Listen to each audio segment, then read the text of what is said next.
gonna guess that you're here because you are tired.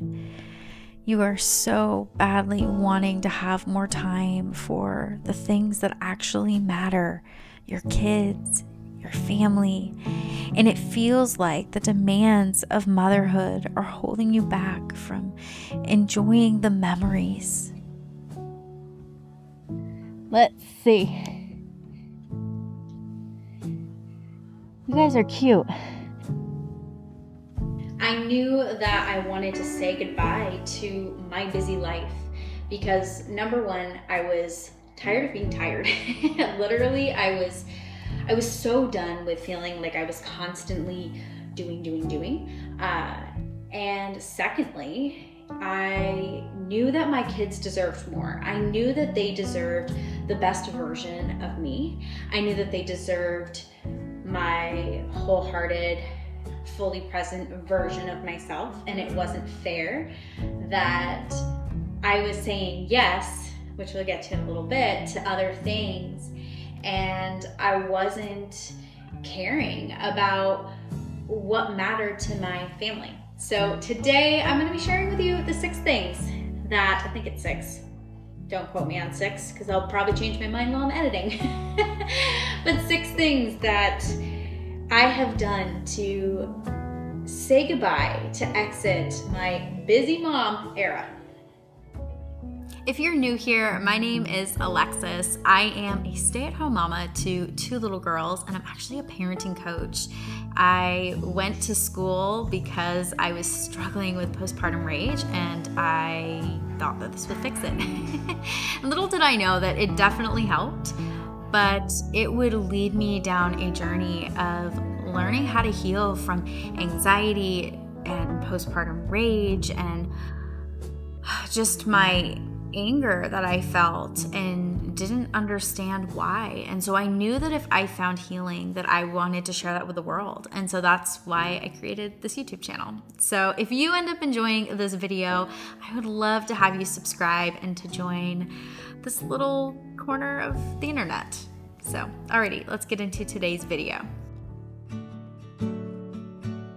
For way too long, I put the needs of everyone else first. I believed that this was just the role of a mother. I'm not sure if society taught me this or this was something that I grew to believe within myself. But I remember somewhere along the way looking up and realizing that I was drowning. And not only was I suffering, but my family was struggling too. And this was my final straw. This was the moment that I said something needs to change. What I was just describing to you is actually the moment before I decided to enroll in parenting coaching school. I literally felt like I hit rock bottom with parenting.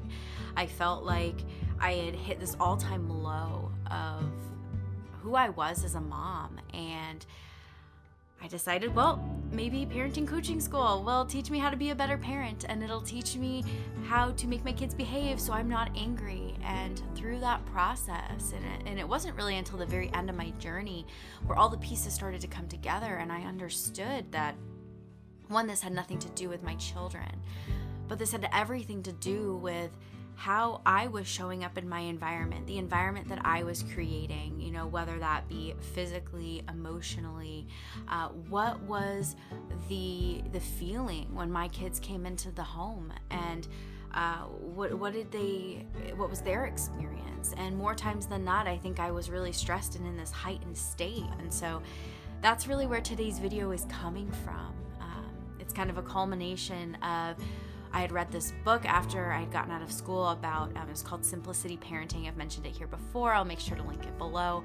But this really opened my eyes to the diagnoses with ADHD and how our environment can cause symptoms of ADHD. And not that it's for ADHD, but they talk about it quite a bit in the book. And then I really started to study anger with Irene Lyon, and I just, it all began to click. And so that's what this video is today. It's really everything that I learned to get out of my busy lifestyle that was not serving me, that was making me anxious and angry and frustrated and sad and confused. And I hope that this encourages you. I hope that you even just take one tip. Like, don't worry about applying them all. Let's just take one tip and apply it to your life today. So let's get into the 6 things that I did to exit my busy mom era.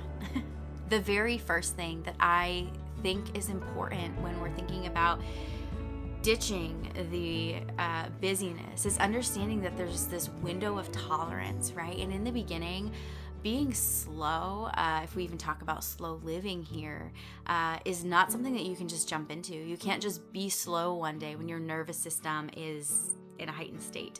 And so it's remembering that we have to start incorporating these little moments. And in here, I love talking about micro moments, the 5 to 10 seconds that we choose for ourselves as moms. But let's widen that window even more. And let's try to aim for a minute a day of just calm and slow. And let's start widening that window.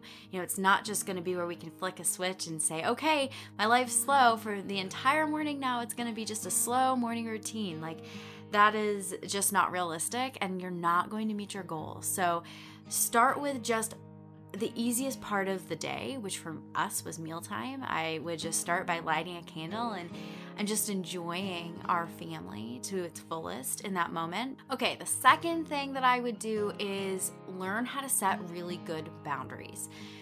This is really difficult, and if you have looked into any kind of mental health or any of that, you've probably heard of boundary setting. But for me, boundary setting looked a lot more like saying yes to the things that made my family really happy, which we'll get to in just a minute, but also learning how to say no to things that did not benefit my family. And that was really difficult. It was really difficult because I needed to first check in with myself. I needed to check in with my body and analyze, what is going on for me? Am I available? Am I emotionally available? Do I have the availability in my body to do whatever is coming my way? It could be something as large as taking on a new extracurricular, or it could be as small as saying no to a coffee date. It's really learning how to do this and starting small.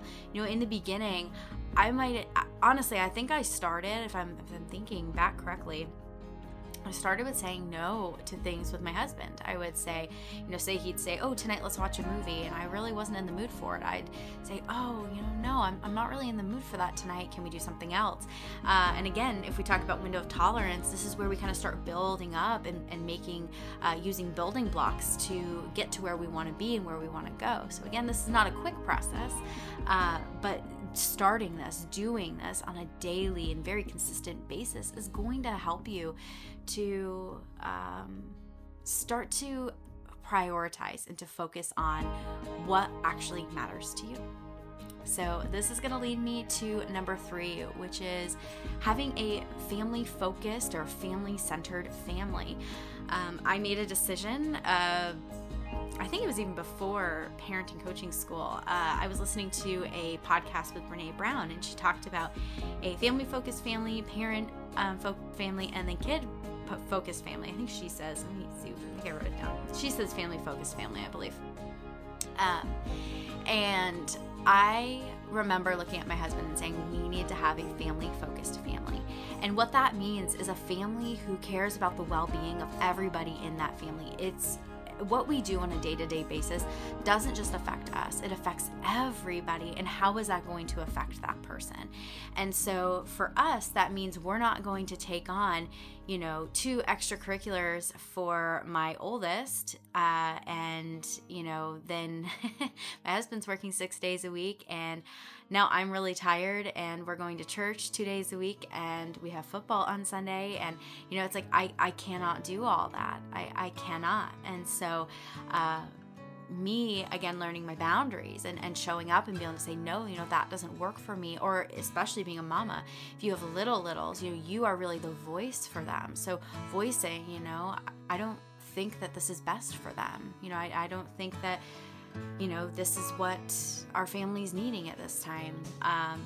And really being aware of that. And if you have older kiddos, really hearing them out and hearing out their side of things and finding a way to balance things, and helping them to understand, having that empathy for their other family members, which is going to help them in the real world, right? But having that empathy and that understanding of another person's experience. And we as parents are going to have to explain that, to an older kid who wants to do 3 extracurriculars this season. And we say, as we listen to everybody's life and what's going on for them, we say, the 3 aren't going to work. How many or what could you do that would that could help, and helping them to think through that and to see out how that affects everyone is really huge, and in helping them to raise and understand awareness of other people's emotional and just overall well-being. I also wanted to add in here that your gas tank matters. It actually probably matters the most out of everybody in the family, because emotionally you need to be there for your kids, for your husband, for just everybody, right? Everybody in that family. And so I want to remind you that it is okay to voice where your tank is. And if you are on E, it is okay to go through a period of time where it is a little bit more focused on getting mom right, getting mom okay. It's okay that if another child is really struggling in a season, to kind of cater that season to that child's needs. And that's where that self-awareness comes in for us as moms, being aware of what's going on in our body, and also learning to actually communicate that. Not only is it going to help us, but it's going to teach our kids by modeling how to share, like, our inner world is not okay, and then playing out and showing them how I'm going to get myself back on track. So I just wanted to add that because I think that it's really important. Okay, number 4, let me look at my notes here. Okay, number 4 is to ditch social media. Okay, you've heard this before, and I'm not gonna do anything long or lengthy here, but I do find I spent a year off of Facebook. I took almost 9 months off of Instagram, and I just had so much clarity. I had so much more room in my schedule.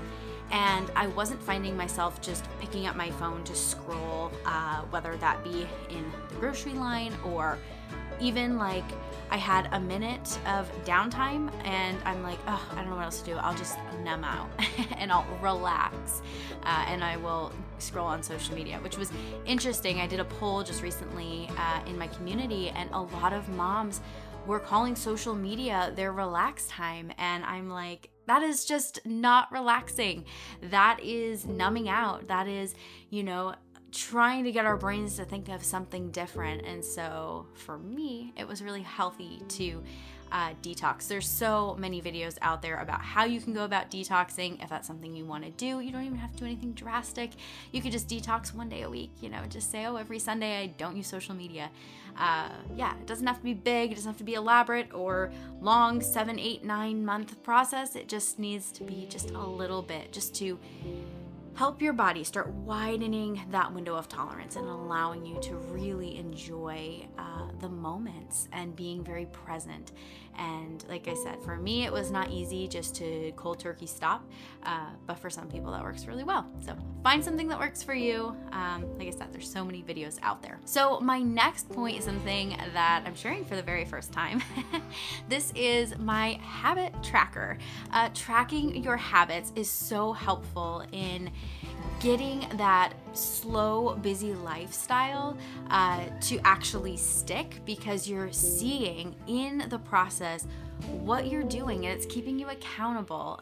So if you would like my habit tracker, you can just comment habit below and I will send you the link and you can download it for free.